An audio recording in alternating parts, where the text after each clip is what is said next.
This is an audio representation of how Jackboys 2 made me feel. It's lit. Jackboys 2. Jack and Boys. That's what we do. Yeah. Yeah, that's pretty much it. Man, I wanted this album to be good so badly. I love Travis Scott. He is one of my personal favorite artists. I listen to his music just as much as about any other rapper. I love Rodeo, I love Astroworld, I love Utopia. Birds in the Trap, not as much as the other albums, but there's still good songs on there. But Jackboys 2 was so bad. Genuinely, I could never listen to this project again, and I would not feel like I'm missing out. I would be perfectly fine. I feel like every song on this project had nothing to offer, which is crazy, and I wouldn't expect that from Travis Scott, but I think that's the problem. This wasn't just Travis Scott. This was Cactus Jack, which in 2025, I don't think should even exist. That's the biggest problem right there. When two of your collective's biggest artists are Sheck Wes and So Fago, you're doing something wrong. Sheck Wes, okay, I'm in college right now. Sheck Wes blew up when I was in middle school.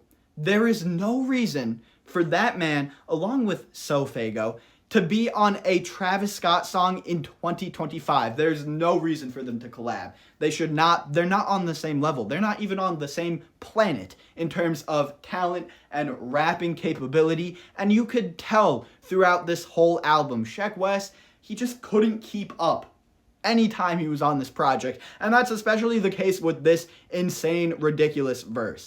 Swoop it down, wobbly, wiggly, wobbly, wiggly, wobbly, wiggly, wobbly, wiggly, whoa. I mean, I don't even know what they were thinking, how that could get through the studio session and released. I don't know. It's a mystery. But whatever. That's not even the biggest problem. The main problem is that Jackboys 2 as a concept shouldn't exist anymore. Besides Don Toliver, no one is offering value to a Travis Scott album. Now, this is where it gets tricky, right? Because I've been talking about how Jackboys 2 shouldn't even exist, right? Cactus Jack, it's just the level of talent is not there anymore. So Fago, it sounds like a high-pitched, worse Ken Carson, and Ken Carson isn't good enough to be a worse version of him. I've been talking about that.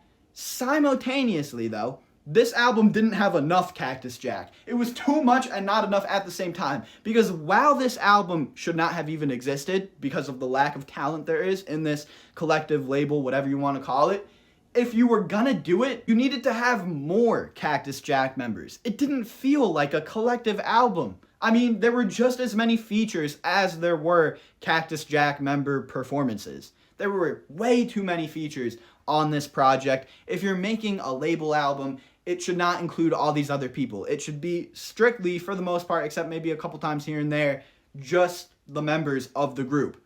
Otherwise, it gets convoluted and it doesn't feel like what you're supposed to be making. And the features weren't even good. I mean, 21 Savage came on a Travis Scott song to say 21 a bunch of times. That was it. And besides that, besides the features, besides this not feeling like a Cactus Jack album, besides a Cactus Jack album in 2025, it shouldn't even be a thing, besides all of those reasons why Jackboys 2 sucked and was kind of doomed to fail, Travis Scott wasn't good either. I mean, when that single came out, I was disappointed. I was like, man, he kind of sounds tired. He doesn't have a lot of mic presence here. Sounds kind of lame. But Travis Scott singles are always bad, so I still have to hold out hope. I shouldn't have held out hope. I got excited when it was right in front of me. Travis Scott had no excitement to him, no energy on this album at all. He was monotone throughout it all. He was just being that standard, basic Travis Scott that you hear on like throwaway verses he gives every year or every so often. It wasn't anything crazy. Comparing it to, Utopia. Utopia had some of Travis Scott's best verses. You could tell he put in the time and effort. He had a lot of reason to be on those songs, and you could feel it. You could feel the messages that he was giving in songs like My Eyes and all these different tracks. On Jackboys 2, he was on autopilot. He was so on autopilot. There was nothing he wanted to offer here. He just made it because, hey, Jackboys 2, why not? I'll make some money. That's what it came off as, at least. There's no energy. There's no reason to make this album. They made it anyway, though, and didn't do it correctly. This album was bad. I'm giving it a 3 out of 10, and those 3 points only come because some of the beats were kind of interesting. Sometimes.